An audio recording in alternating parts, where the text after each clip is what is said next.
আজকে ঘুম থেকে উঠতে অনেকটাই লেট হয়ে গেল। তো নর্মালি তো 5:30টার মধ্যে উঠে পড়ি, কিন্তু আজকে যখন ঘুম ভাঙলো তখন দেখছি প্রায় 6টা বাজছে। তো যাই হোক, তাড়াতাড়ি করে ব্রাশ ট্রাশ করে ফ্রেশ হয়ে রেডি হয়ে বেরিয়ে পড়লাম। আর আজকেও ময়ূরাক্ষী এক্সপ্রেস লেট ছিল, তো টোটো ধরেই বেরোলাম। আর এদিকে কুয়াশা দেখো আজকে। তো যত দিন যাচ্ছে মনে হচ্ছে কুয়াশাটা বাড়ছে। তো কালকের থেকেও আজকে আরও ঘন কুয়াশা দেখছি। তো যাই হোক, টোটো ধরে চলে এলাম স্টেশনে। আর এই যে ওভারব্রিজের উপর থেকে দেখো একবার দৃশ্যটা, একদম এত কুয়াশা চারিদিকে, আহ, একদম কিচ্ছু দেখা যাচ্ছে না একদম।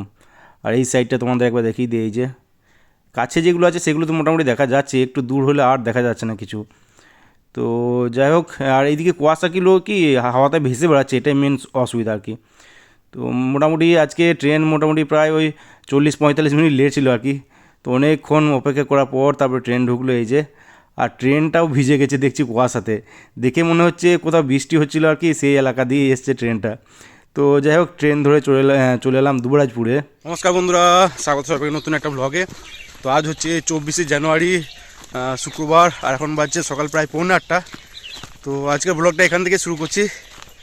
আর আজকেও ময়ূরাক্ষী লেট, আজকে মোটামুটি ময়ূরাক্ষী প্রায় 50 মিনিট লেটে ঢুকলো। তো দুবরাজপুরের টাইম 6টা 40-এ, আর ঢুকলো 7:30টায়। তো আর এইদিকে কুয়াশা, বাপরে আজকে কুয়াশা মনে হচ্ছে কালকের থেকেও দ্বিগুণ, একদম কিচ্ছু দেখা যাচ্ছে না। রেল লাইনে দেখলাম, আর এইদিকেও বাইরেও কিছু দেখা যাচ্ছে না। ঠান্ডায় কুয়াশা হলে একটা যেটা সুবিধা হয়, যে ঠান্ডাটা একটু কম হয়। তো এই যে নর্মাল শার্ট পরে বেরিয়ে গেছি, ভেতরে একটা যদি বা গেঞ্জি আছে।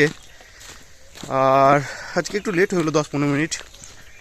তো যাই কাজে, টুল বক্স যাই, তারপর অ্যাটেন্ডেন্স হোক, কী প্রোগ্রেস পাওয়া যায় দেখা যাক।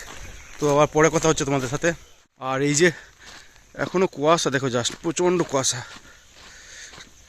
কিচ্ছু দেখা যাচ্ছে না মনে হচ্ছে একদম।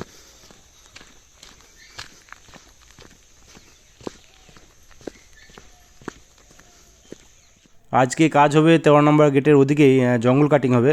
তো আজকে রান্না টান্না ওদিকেই হবে। তো আমি আর মিলনদা বেরিয়ে পড়লাম দুজনে। তো সবার প্রথমে গেলাম বাজারে। তো বাজার টাজার করার পর তারপরে বাইক নিয়ে বেরোলাম ওখান থেকে। আর কুয়াশা দেখছি এখনও কাটেনি, এখনও প্রচণ্ড ঘন কুয়াশা। আর রাস্তায় কিচ্ছু দেখা যাচ্ছে না। তো এই অবস্থায় বাইক জোরে চালানো প্রচণ্ড রিস্ক। তো আস্তে আস্তেই বাইক চালিয়ে যাই হোক, চলে এলাম গেটে।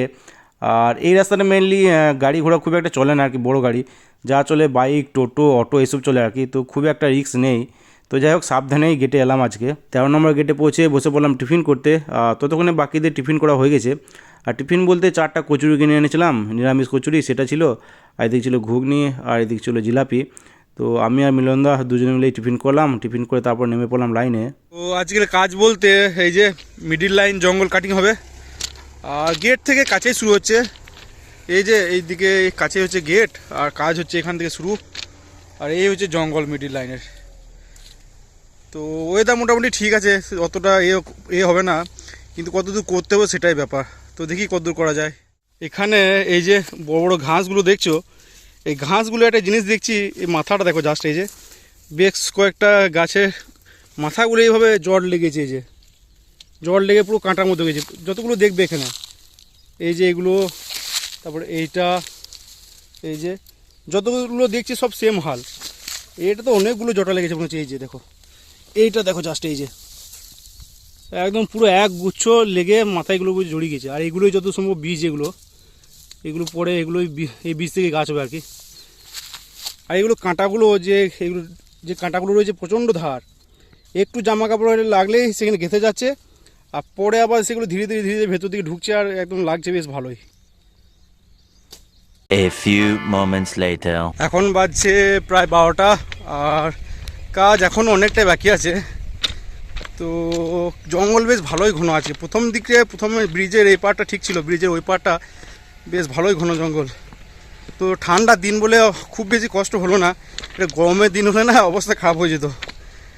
আর রেস্টও করা হয়নি অতটা, মাঝে একবার শুধু রেস্ট করেছি, তারপরে টানা কাজ হয়ে যাচ্ছে। কষ্ট না হলে একটা যেটা সমস্যা হয়, হাতে ফোসকা পড়া। তো এই জঙ্গল কাটিংয়ে হাতে ফোসকা খুব পড়ে, তোমাদের দেখাচ্ছি পড়ে জায়গাটা। ফোসকা পড়লে যেটা হবে, এই ভাত খাওয়ার সময় বেশ জ্বালা করবে, গরম গরম একদম।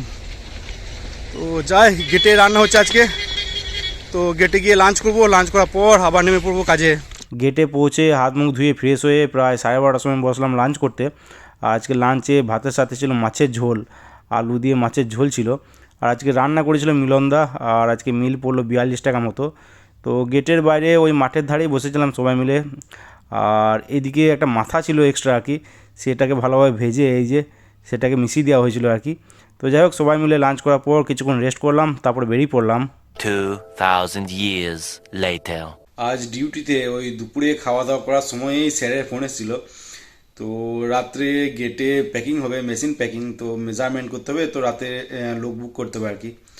তো যাই হোক, মোটামুটি গ্যাংয়ে সবাইকে বুক করা হয়েছিল। আমার প্রবলেম আছে বলে আমি রাত্রে গেলাম না আর কি।